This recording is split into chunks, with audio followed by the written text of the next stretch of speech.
একটা বিষয় নিয়ে মনে হচ্ছে যে কথা বলাটা প্রয়োজন আসলে, কারণ আমার মনে হয়েছে যে হয়তো আমি যে মেসেজটা দিতে চেয়েছি ওই আমার স্পিচটুকুতে, কিংবা আমি যে জিনিসটি বোঝাতে চেয়েছি সেটি হয়তো বোঝাতে পারিনি, কিংবা সেটি ইচ্ছাকৃতভাবে হয়তো কেউ দু একজন এটিকে অন্যদিকে মিসলিড করতে পারে, কিংবা আমার পুরো ভিডিওটি না দেখে আমি যে জিনিসটি বোঝাতে চেয়েছি সেই প্রপার মেসেজটি আসলে সবার কাছে না যেতে পারে। সেই জায়গা থেকে আমার মনে হয় বিষয়টি ক্লিয়ার করা প্রয়োজন। সেটি হচ্ছে, আমি আমার ঠাকুরগাঁ জেলার একটি মত বিনিময় সভায় আমার হিন্দু ধর্মাবলম্বী ভাই বোনদেরকে নিয়ে একটি বক্তব্য দিয়েছিলাম। যেই বক্তব্যটিকে অনেকে অনেকভাবে আসলে প্রচার করার চেষ্টা করছেন। প্রথমে আমি একটি জিনিস স্পষ্ট করি, সেটি হচ্ছে এই বক্তব্যটি শুধুমাত্র ঠাকুরগাঁ জেলার জন্য প্রযোজ্য ছিল, কারণ আমরা তো অনেক জেলায় গিয়েছি, বাকি জেলায় তো এই কথাগুলো বলিনি। তার মানে ঠাকুরগাঁ জেলায় এই বক্তব্যটির একটি বিশেষত্ব রয়েছে। এবং এটি সত্য, আপনি যখন ঠাকুরগাঁ জেলার ওই আমাদের আসনগুলোর দিকে দেখবেন সেখানে যে ভোটের সংখ্যা, সেখানে আমাদের হিন্দু এবং মুসলিম যে ধর্মাবলম্বী ভাইরা রয়েছে তাদের মধ্যে ভোটের রেশিওটা হচ্ছে অনেকটা 45-55 বা কিছু কিছু জায়গায় 50। ইভেন আমার যে ইউনিয়ন সেখানেও এটি প্রায় 45-55 এই ভোটের সংখ্যাটি হিন্দু ধর্মাবলম্বী এবং মুসলিম ধর্মাবলম্বী ভাইদের মধ্যে। এখন আমি যে কথাটি সেখানে বলেছিলাম সেটি হচ্ছে, আমার সবচেয়ে খারাপ লেগেছে আমি যখন দেখেছি আমি আমার এলাকার যে ভাই বোনদের সাথে, যে বন্ধুদের সাথে, যে ছোট ভাইদের সাথে, হিন্দু ধর্মাবলম্বীদের সাথে একসাথে বড় হয়েছে, একই স্কুলে পড়েছি, একই জায়গায় পড়াশোনা করেছি, প্রাইমারি স্কুল লেভেলে, হাই স্কুল লেভেলে, তারা যখন আওয়ামী লীগ সরকার চেঞ্জ হওয়ার সাথে সাথে একটি ভয় নিয়ে, একটি আশঙ্কা নিয়ে তারা যখন ঘর বাড়ি ছেড়ে ওই ভারতের সীমান্তের দিকে রওনা হয়, যখন তাদের ঘর বাড়িতে হামলা করে, এটাও সত্য, ওই হামলা কিন্তু ধর্ম দেখে হয়নি, ওই হামলা হয়েছিল পলিটিক্যাল যে বিষয়গুলো সেই বিষয়গুলোকে প্রাধান্য দিয়ে। কিন্তু আমার সবচেয়ে কষ্টের জায়গা, তারা যখন আসলে সীমান্তর দিকে রওনা দেয় নিজের সেফটির কথা চিন্তা করে। এর চেয়ে কষ্টের আর কি হতে পারে? কেন তাদেরকে ধর্ম দিয়ে জাজ করা হবে? এই আন্দোলন তো নির্দিষ্ট কোনো ধর্মাবলম্বীদের আন্দোলন ছিল না। এই আন্দোলন বাংলাদেশের সকল ধর্মের, মতের, বর্ণের, সকল বয়সের, ইভেন ফ্যাসিস্ট আওয়ামী লীগ বাদ দিয়ে সকল রাজনৈতিক দলের অংশগ্রহণের একটি আন্দোলন ছিল। সেখানে তারা তো বাংলাদেশের নাগরিক, বাংলাদেশের নাগরিক হিসেবে কেন তাদের মধ্যে এই ভয়টি থাকবে? কেন তারা এই বর্ডারের দিকে যাবে? সেই জায়গা থেকে আমি বলেছিলাম যে এই দায়টি আসলে একদিক দিয়ে আপনাদের উপরে যায়। আমার যুক্তিটি বুঝতে হবে কেন আমি বলেছিলাম যে এটি আপনাদের দিকে যায়।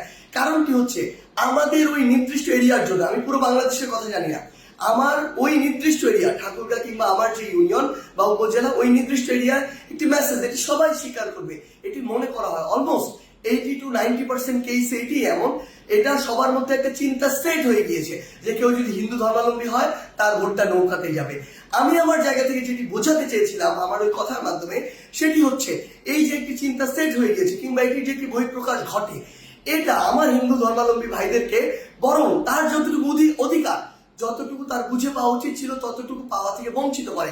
কারণ আওয়ামী লীগ অন্তত ওই অঞ্চলটুকুর জন্য মনে করে এই ভোট ব্যাংকটি আমার ফিক্সড। এবং সবচেয়ে বড় যে সমস্যাটি হয়, তখন কেউ একজন যখন সহজে কাউকে পেয়ে যায় তার মূল্যটি আর দিতে পারে না।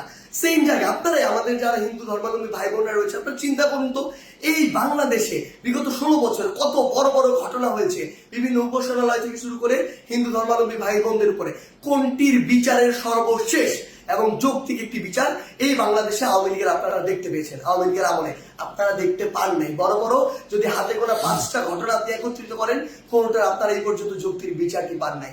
তো আমার জায়গা থেকে আমি যেটি বোঝাতে চেয়েছিলাম, এই যে আমার ওই ঠাকুরগাঁর জন্য এই যে ফিক্সড একটি ভোট ব্যাংকের যে একটি মেন্টাল সেট আপ তৈরি হয়ে গিয়েছে, এটা বরং যতটুকু অধিকার আমার হিন্দু ধর্মাবলম্বী ভাইরা কিংবা যতটুকু পাওয়া উচিত ছিল ওই সরকারের কাছে থেকে, ওই এমপিদের কাছ থেকে, ক্ষমতাসীনদের কাছ থেকে, ততটুকু তারা পায়নি। আবার বিপরীত দিকে আরেকটি ঘটনা হয়েছে সেখানে, সেটি হচ্ছে বিএনপিরা মনেই করে যে আমার যারা হিন্দু ধর্মাবলম্বী রয়েছে সেখানে তারা সম্ভবত অধিকাংশ ক্ষেত্রেই তাদের ভোটগুলোতে নৌকাতে যায়। সেই ক্ষেত্রে তারা যদি কখনো ক্ষমতায় আসে বা থেকে থাকে, তাদের কাছেও যতটুকু গুরুত্ব পাওয়ার কথা বা যতটুকু প্রায়োরিটি পাওয়ার কথা ততটুকু পায় না। তো দিন শেষে কি দাঁড়ায়? দিন শেষে তারা আসলে বোথ সাইড থেকে, আমার জায়গা থেকে মনে হয়েছে ওই নির্দিষ্ট এরিয়াটিতে বঞ্চিত হয়েছে। এই জায়গায় আমি বলতে চেয়েছিলাম, আপনার কোথাও ফিক্সড হওয়ার প্রয়োজন নেই।